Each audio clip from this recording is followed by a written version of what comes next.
One of the wackier ones we had was in Australia. There was some, I can't remember the type of bird now, but it was coming down and pecking out the LEDs out of the sign and eating them. Oh, jeez. Those aren't berries. Those are LEDs. No, exactly, yeah. Hello and welcome to the Daktronics Experience Podcast. I'm Justin Oxner here with Matt Anderson. Today we're joined by Trent Erickson, Daktronics Repair Center Plant Manager. He's going to talk about our US-based and global repair centers, how they operate for our customers, as well as some common and uncommon reasons for displays to need repair.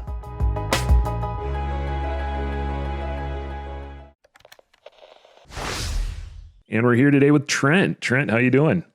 I'm doing well. Yourself? I'm doing pretty good. Matt, how you doing over there? I'm doing okay, Justin. Thank you. All right. So, Trent, you're going to talk to us about the Daktronics Repair Center. Can you give us a quick overview of the Daktronics Repair Center, what it is and where it is? Yeah. We are located in Sioux Falls, South Dakota, corporate office for the repair centers. We have regional offices as well in Canada, Ireland, Shanghai, and Australia. We, in the corporate repair center, will repair any products that have been set up as repairable products. We originally would go through a process through design to make sure that it's cost effective to do the repairs for any Daktronics built products. A lot of good examples would be the control systems, the controllers, modules, and potentially exchange equipment as well come back through us. We also help coordinate vendor repair products, things such as some cameras, amps, and sound system equipment. Oh, wow. That's what I was going to ask was there's so many different products that Daktronics has, from, you mentioned video modules down to, shot clocks or light strips for backboards. It's all that. And then you said vendor gear as well. I had no idea that was part of it. Yeah, over the years, we've had quite a bit of different suppliers that we've worked with, either where we'll do some troubleshooting and potentially if it's as simple as a firmware update, we'll do that work ourselves in the repair center. Otherwise, we'll coordinate with them, do the RMAs back to the suppliers, and get that equipment back out to the customers. And you said RNA. What is that? RMA, Return Materials Authorization. RMA. Okay. Return Materials Authorization. Sometimes we throw around acronyms and our listeners might not even understand what those are. Case in point, I was unaware of that one. So thanks for explaining that a little bit. We're famous for acronyms in service, so yeah, it's understandable. I was going to act like I knew it just because Justin didn't know it. So Of course you would. So Trent, can you give us a background into your role within the repair center? Yes, I am the plant manager for the repair centers, worldwide corporate. Inside the Sioux Falls facility, we have two different maybe versions of what we do here. The repair center, where we bring customer goods into repair as well as exchange goods. What an exchange is for those customers that don't have spare parts, we would send out an exchange replacement for them, and then they send their part in as a core, and we would repair that and resell that. Usually that is work that's done for things that would not, or signs that wouldn't have image quality concerns to the same level as maybe a high-level video board would. So maybe tell me a little bit about your role then too, Trent. Like, how long have you been in the repair center, and kind of how did you get involved in all this? Yeah, I've worked for Daktronics now for 21 years. Okay. The last 12 of those have been in the repair center as the plant manager. Over those years, we were split into two different areas for corporate, where we had some people in Brookings and some people in Sioux Falls. We decided to consolidate that about 3.5 years ago now and moved everything down to Sioux Falls so that we could get closer to the UPS hub in South Dakota and be able to ship out later at night to get more of a same-day feel for repairs or replacement parts being sent out. Nice. So for you, what's a normal day like for you? You go into the office and you're making sure that things are getting shipped on time or replaced on time? Correct. Yeah, I would spend first half of my day is running the business, make sure what we're doing today is meeting customer demands. And then a good chunk of my day is also devoted to how we can improve our business, or looking at new products as they're coming through, how we're going to set up a good service plan for those. make sure that if they're deemed to be repairable, that we have a good repair plan for them. If they're not, what our replacement strategy would be to make sure that we can satisfy that customer demand. Trent, we have a lot of customers that are surprised, I would say, that, not only do we manufacture with global parts in the United States here, but I think a lot of them have been pretty surprised that we also have a repair center base in the United States. Could you tell me a little bit about why that's important for our customers? Oh, yes. We've heard through quite a bit of research with customers through the service and the sales side that is very important for us.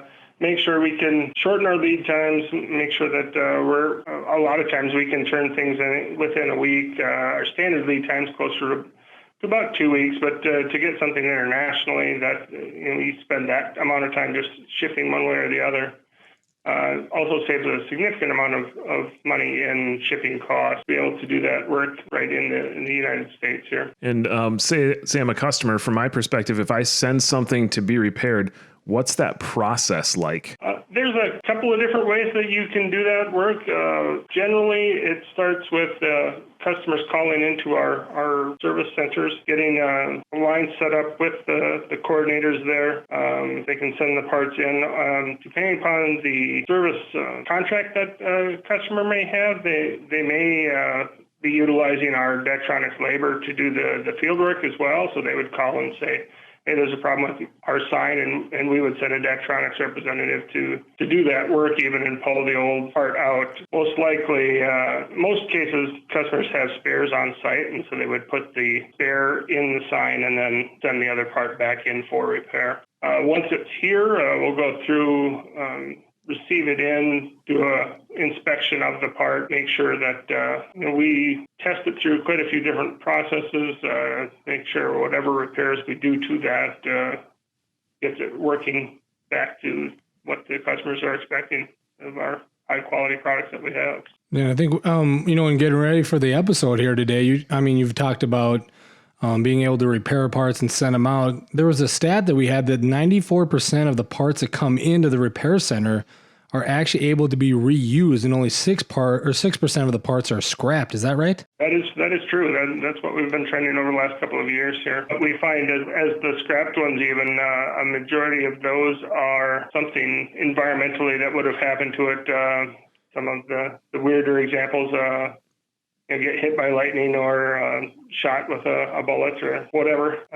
But 94% are electronically able to be fixed. So you've seen that? You've seen a part come back that somebody had actually used as target practice? Yes, it happens actually more frequently than you'd care to believe, where for whatever reason, I think people think that it would happen like in the movies where you see something electronic get shot and it blows up and you see all these great big sparks and everything.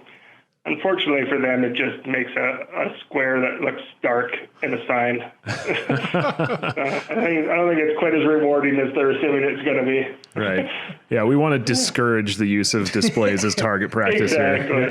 Here. Oh, man. So again, you mentioned it goes through several testing, right? So you got to go through and at some point say something is able to be repaired or not. Correct. Yes. We'll go through and obviously we'll disassemble the module so we can get to a good inspection point. The repair benches, then they'll do some troubleshooting. We've got a series of codes and test procedures that we'll go through based on the product that came in. It's different test procedures there. But then we'll troubleshoot to the point of finding what that issue is. A lot of items are similar type of electronic issues, and those will get repaired. We do also have escalation paths for each of our repair lines that we would send up through either to technicians or engineering staff that would look at some of the more obscure issues that would come up with something, repair that, test it, maybe recalibrate it depending upon the type of product. If it's control system or controller, update the firmware to get everything up to the most recent firmware release, and then do a final test, package, and ship it out. And this kind of makes me think of it. You mentioned, working with engineering, is that you guys must have a really kind of like tight working relationship with engineering, right? Because we've had like Shannon on before from our reliability lab, and they always talk about in the development of products, sharing that information with engineers about what failed. But then you guys get to deal with a lot of that when it's already out in the field. So you got to have a pretty good working relationship with that group, right? Yes, we do on both sides. One, as they're developing new products, we work pretty closely with all the design engineering groups to make sure it is serviceable and that we would be able to successfully repair many of the products that come through. As well as then on the backside, as we are doing those repairs, we track all that information, what happened, what was wrong with these parts that came in, what did we do to fix it, and then that information will go back to both manufacturing and design engineering, so both can continue to improve their processes in either designs and or production process. Yeah, it sounds like there's two parts of it. It's replacing it to make sure that the current customer has a functioning sign, and it's also reporting back to help improve design or make sure those certain types of things aren't designed into products or that they happen again. So it's also improvement of products while also keeping a customer happy with their sign running. Exactly. Yeah, it is twofold. And that's another benefit we get of doing our own repairs is we can ask those type of questions and have much better dialogue back and forth to make sure we are communicating that effectively, like they say, both to design and to production of, hey, maybe if you tweak this or did this slightly different, that we'd have a better outcome with our customers' products. And then obviously, right, with our service sales group and service managers, you got to be working pretty close with them because you have to know if a part comes in, is it part of a service agreement? Do you have to bill? Is it part of that or not? And send it back out. Correct. Yeah, all through our service systems, all of that work is done, tracked based on the service contract, the entitlements of that particular customer. We can escalate, de-escalate the speed, like you say, if it's billable, if it's under warranty. Does it go back out with labor? Like I said, if that particular customer has paid for that service, then we would work with the dispatch and field service team to reinstall or put the parts back into the storage lockers if that's what the contract calls for. I know Justin loves it when I tell old intern stories, but can't wait. This made me think of, so I've been at Daktronics for about 13 years, a little over 13 years now. And I think like you said, and when I started, I remember there's some kind of repair center work that was being done up in Brookings where I was based out of. And and there was someone we're talking about like not using them as target practice, but someone had like graffitied up and tagged this huge billboard we had. And then they sent back all the modules they asked the interns to help clean them off. Because they went through some kind of testing and they just said, yeah, everything's functioning great, but there's just paint on them, right? So you just have to get the paint off. So it was at the time, it was like us cleaning them. I got to imagine it's a better process now, but you don't have to go into that. But it kind of made me think of that whole, you probably see a lot of random different things that come up and deciding whether it's repairable or not. Right. You've got paint here as an example. We had bullets as an example. Yeah. Lightning. I'm guessing the lightning's probably something that's more common, but what are the common things? We do have like US based repair. We have a lot of different climates in the United States from one coast to the other and everything in between. So what are some of the main things you see coming in other than what we've mentioned? Well, yeah, we would have some weather base. Most of our products are very good. In inclement weather, they went through hurricanes, tornadoes, everything, things that will cause some more significant damage. Like you said, lightning is of course always a difficult one. Hail on the front of a sign.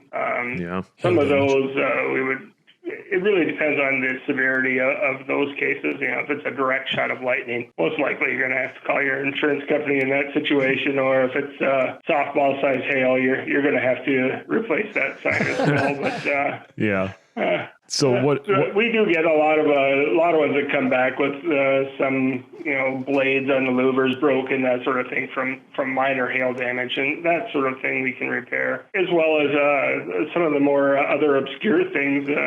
You get the bird's nest, squirrel's nest, beehives inside the signs. Eventually, it'll short some things out. One of the wackier ones we had was in Australia. There was some, I can't remember the type of bird now, but it was coming down and pecking out the LEDs out of the sign and eating them. Oh, jeez. Those aren't berries. Those are LEDs. No, exactly. Yeah. Oh, man. True words have never been spoken by Justin. Yeah, I was going to ask, what are some of the uncommon ones that you've seen? And that is definitely pretty uncommon. There was one that we've heard from a customer of ours, Nick Schmeichel with Sideline Productions. We had him on for an episode probably last year, and he does rental displays, and it was one of the first ones he had was for the motocross. Motocross. It's for like snowcross. Snowcross. Yeah, it was a snowmobile. Yeah, and one went off the thing, his throttle got stuck, and he smashed into the rental display that was hanging there. So I mean, you probably had to work with your group in some way, shape, or form because they had to determine, all right, to hit the middle, what mods are still usable, what ones need to get replaced. But I remember hearing that thinking, I mean, the guy turned out okay. If you haven't heard the episode, like he's fine. Yeah. But I remember that just stuck out in my mind when you're saying there's some really weird and uncommon ways that these boards have been treated or something's been happening to them. Yeah. Yeah, we've had everything from that. Some of the control equipment, as you would look at some of our like transportation displays, quite frequently the control boxes are on the ground and they'll get run over by snowplow or whatever, and having to repair some of those parts as they replace the actual box. That's all interesting as well. There's definitely some unique things that happen. Like you say, rental. We sell quite a bit of stuff to rental agencies. And the amount of handling those gets, obviously, with electronics, that's something that when it comes in, it gets a pretty good workover before it's ready to go back out to the customer. Yeah. They're setting up and tearing down and moving to the next side all the time. So it's definitely a unique product kind of used for that case. So I'm thinking, Trent, you talk about we have different locations around the globe. We have the U.S. Repair Center. We talked about there's a lot of different products at Daktronics, right? But there's a lot of different markets. So it's everything from like a high school to a gas station digit to billboards to big video displays. All of it comes through the Sioux Falls one. And how do you organize all that? Not every product, like we mentioned before, does get repaired. A lot of digits are just not cost effective to be repaired. Products like that, generally the controllers, maybe the all sports, come back to us and we'll repair that sort of thing. But based on where the market is and, the region that it's coming out of, if it's South America or Central America, it certainly would come up to the U.S. first. If it is anything in Europe, that would go through our Ireland Repair Center first. They would do a big percentage of the repairs there. Some may come back to the U.S. if it's a specialized thing that, as the largest repair center being in the corporate office here, we do have some extra equipment that some of the smaller regional offices don't have, so that would come back to us. But they're pretty self-sufficient in all the offices, the Ireland office, the Shanghai office, the Australia office, and the Canada offices as well. And those offices are all open for the exact same reason we started off the podcast here with, is trying to satisfy those customers and make sure we can save as much money on shipping and lead time as we can for them as well.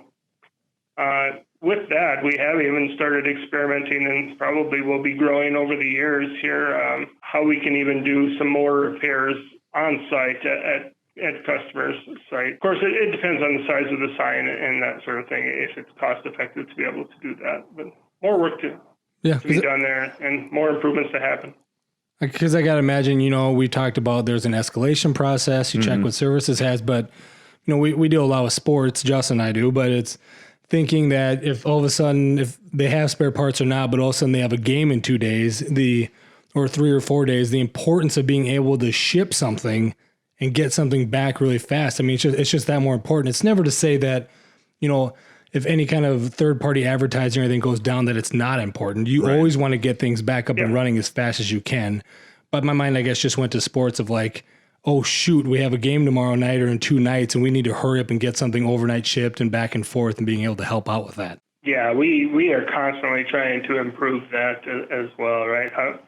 Our success rate is pretty good on making sure we're getting all events covered, but always trying to make sure we can improve not only our lead times, but our critical turnaround times in cases like that. So make sure that everybody's working with their coordinator or account manager, and we'll do whatever we can. And you mentioned moving down to Sioux Falls to be close to that, that UPS hub down there. Right. Do you have to worry about, not worry about, but building a relationship with them and having a contact there so they know any unique needs that may come up? Oh yeah, I personally meet with UPS and FedEx both at least quarterly, but our representatives in our corporate offices are meeting with them weekly, monthly, to make sure that we're maintaining and improving that relationship. Both there is a hub for both FedEx and UPS here in Sioux Falls, so that's useful as well. If one's having overload issues in certain holiday seasons, then we'll use that relationship that we've built with both of them. And then as we get into the international offices, we've developed different relationships based on those localities, what makes more sense. FedEx is much more prevalent. They had bought out a large shipping processor in the Europe region, and so we use those probably more prevalent there. DHL, of course, with our Shanghai office is more prevalent, and Australia is kind of a mix between UPS and DHL there that we see generally. Yeah, it sounds like there's been a lot more to a repair center than just, hey, we need to fix this and get it back out. It's more than just or replacing this part. It's making sure that we're shipping and turning parts around as fast as we can, especially with that U.S. based center to make sure that all of our customers in the U.S. are taken care of in a quick fashion, and also around the world, making sure that we've got those local points that we can send things to and get returned, but also those relationships that you just spoke about. There's so much that goes into it, and even taking that data from what does come back and get replaced to repaired and sending that to the engineering team to improve our products overall. There's just a lot to it. So I just wanted to say thank you, Trent, for coming on and pointing all that out to us. I'm sure there's a lot of good information here that a lot of people might not have known before. Glad to answer any questions we have. And I guess if any customers are heading up to one of the corporate offices and want a tour, we're happy to have any customers come through that would like to see the operation. All right, sounds good. Well, thank you, Trent, for joining us today and sharing everything about the Repair Center. Yeah, thank you. Thanks, Trent. Thank you for listening to this episode of the Daktronics Experience Podcast. Please subscribe at your favorite place to listen to podcasts to keep up with our latest episodes.